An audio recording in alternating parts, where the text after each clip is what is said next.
Can a medieval kingdom stand against a modern army? Today, we're about to find out. For this video, we're using a circular map that will split right down the middle with a massive wall, so neither side can cross over before it's time. Once that's set up, we'll add the proper biomes for each section, the grassland biome on the left and the savanna biome on the right. On the savanna side, we'll place a group of humans who'll found the medieval kingdom. On the other side, in the grasslands, we'll drop in the Navy SEALs, representing the modern soldiers. Now we hit play and let them explore while the vegetation starts to grow. The Navy SEALs, though, seem way more interested in chatting than actually building anything. Looks like they're not collecting resources or putting up any structures yet. Anyway, now that both sides have officially founded their kingdoms, we'll go ahead and rename them and give each one a more fitting color. Of course, we'll do the same on the other side and then let time move forward a bit. After the first decade, we can already see a clear difference. The medieval kingdom has managed to grow its population quite a bit compared to the modern army. They've also improved their main settlement a lot, building a palace for the king, expanding several of their tents, and laying down roads that connect everything together. On the other hand, the modern army has built what look like hangars, which they're using as sleeping quarters, though there are far fewer of them compared to the medievals. And honestly, that makes sense considering how slow they were at the start. Meanwhile, while we were focused on the modern side, the medievals just kept pushing forward. They've built a mine that's now producing tons of resources, which they'll soon use to reinforce their homes. Some of their houses already have concrete foundations, and a few villagers are actually hanging out inside the king's palace, taking advantage of the fact that he's nowhere to be seen. And just like that, we've hit the 30-year mark. At this point, the population gap is still massive. The medieval kingdom keeps growing fast and has even started training its first soldiers. The modern army, on the other hand, despite the name, still doesn't have a single one. That said, they have made some solid progress. This seems to be their headquarters, where the captain or leader of the modern army resides. You can also spot a few silos where they grow wheat and store food supplies. On top of that, they've built several new homes and barracks where their citizens live. Lastly, they've set up a mine, just like the medieval kingdom, which will definitely help boost their future constructions. They still haven't expanded beyond their main town, but it's only been a short while, so that's totally normal. Let's see how things play out over the next few centuries. Over on the medieval side, though, things are looking way more advanced in pretty much every area. They've even managed to create a second settlement with its own storage building, where they've started piling up resources. Back in the capital, there's noticeable progress too.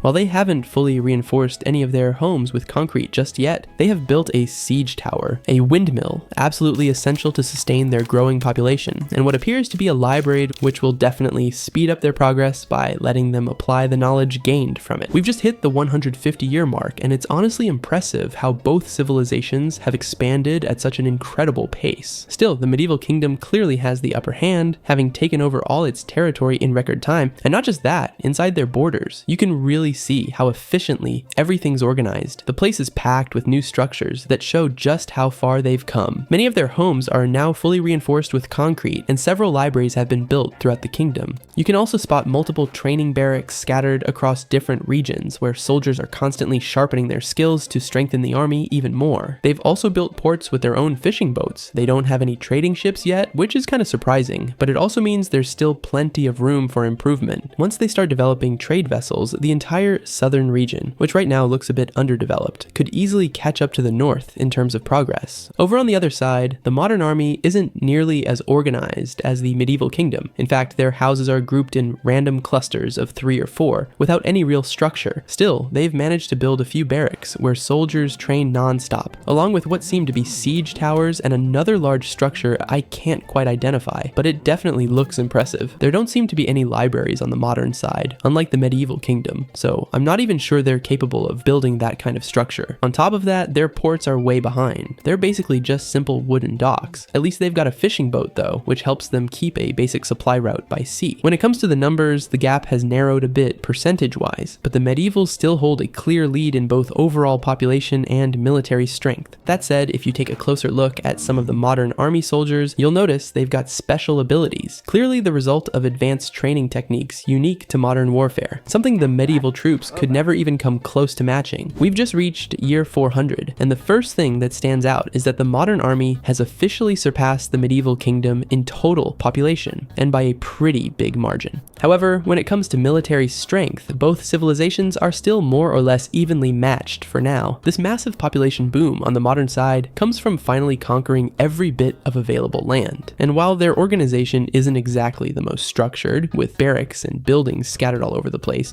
they're definitely making the most of their space, putting up houses even in the most unexpected corners. Things are very different in the medieval kingdom. Despite having a much more defined and orderly layout, you can clearly see wide open areas that remain completely empty, without a single structure in sight. That's why the medieval kingdom has far fewer houses overall, and as a result, less room to accommodate its growing population. Still, they've managed to upgrade a large number of homes, especially in the northern region, where many are already at near maximum level. Their storage buildings are also completely stocked with resources, which is a great sign heading into the war that's clearly on the horizon. They've also built new structures, like this market where citizens trade with one another. Of course, they've got trading and transport ships sailing around, helping boost development across the entire kingdom. But despite all these advancements, the southern region remains one of the least developed areas in medieval territory. Meanwhile, the modern army shows a much more balanced level of development across the entire kingdom, with no major differences between the north and the south. The only noticeable variation is housing density. The northern region has a few more open spaces and fewer buildings overall. Still, they'll probably keep expanding over the next few centuries before the war finally breaks out. On the maritime side, they've upgraded all their ports, building both warships and trading vessels that help boost the kingdom's overall growth. Interestingly, the very first port they ever built remains exactly the same, a simple old wooden dock that hasn't been touched since day one. Maybe they kept it that way as a tribute to their origins, who knows? Finally, we've reached year 1000. By this point, the medievals have managed to grow their population a bit more, but the gap with the modern army still remains. And when it comes to soldiers, that gap has actually widened quite a lot. As for internal progress, the modern troops haven't made any major changes over the last few centuries. They've mostly focused on upgrading existing structures and equipping their forces with shotguns and rifles, gearing up for the inevitable war. Meanwhile, the medieval kingdom has made some solid improvements in the southern region, which used to be lagging behind, but now looks far more developed, and that clearly explains their population increase. Other than that though, there haven't been many additional advancements. When it comes to the soldiers' equipment, we can see that they're fully armed with steel swords and armor, a clear sign of solid development within the medieval kingdom. However, something that really catches my attention is the fact that I can't spot a single archer, at least not at first glance, and that's a bit concerning, considering the modern troops are almost entirely equipped with firearms. It feels like the medieval soldiers desperately need some sort of ranged weapon to even the odds a little, though maybe they're hiding their bows, or just haven't crafted them yet. Either way, the time has come. It's finally time to tear down the wall and begin the great battle. Once we hit play, the battle starts instantly. The modern soldiers waste no time, pulling out their firearms and open fire without mercy, mowing down every medieval soldier who dares to fight back. The medievals do everything they can to hold the line, but it's obvious they don't have a single archer. No one's attacking from a distance. Instead, every soldier charges straight into close combat, which is a pretty reckless move considering what the modern army's packing. Moments later, the entire border of the medieval kingdom is left completely devastated. The modern soldiers burn everything in their path, destroying resources, villages, and farmlands to cause as much damage as possible, while new reinforcements arrive to support the offensive. The northern region becomes one of the hardest hit. There, the modern army quickly takes over a huge portion of the territory that once belonged to the capital. Meanwhile, a small group of medieval soldiers, in a last desperate attempt, destroy the buildings they themselves had built centuries earlier, until they are finally wiped out, and the entire territory falls completely under modern army control. In no time, the medievals were pushed back to a small settlement at the far end of the map, holding out just a little longer before finally being completely conquered by the modern soldiers. Incredibly, the modern army barely lost any of its population throughout the entire battle, maybe around 10% at most. Here we can see the chart showing the exact percentage of casualties among the modern troops, and it's barely that 10%, a practically insignificant number considering the scale of the war. The same goes for the modern army overall, except with a massive territorial advantage. Not only did they keep every bit of their own land, but they also doubled their territory by completely taking over all the lands that once belonged to the medieval kingdom. I honestly wasn't expecting such an overwhelming victory from the modern soldiers. Clearly, their weapons are far more advanced than anything the medieval army could ever match, which completely explains how the battle turned out. Still, it leaves me wondering what would would happen if we pit them against an even more advanced technology? To find out, we're dropping a few UFOs right onto the battlefield. Almost instantly, explosions start going off everywhere, and the sky fills with hundreds of strange glowing particles that vanish as quickly as they appear, leaving behind massive craters scattered across the land. And yet somehow the modern soldiers managed to wipe out nearly all the alien invaders, except for one small village, home to a single surviving alien who might just be the beginning of the modern army's total destruction.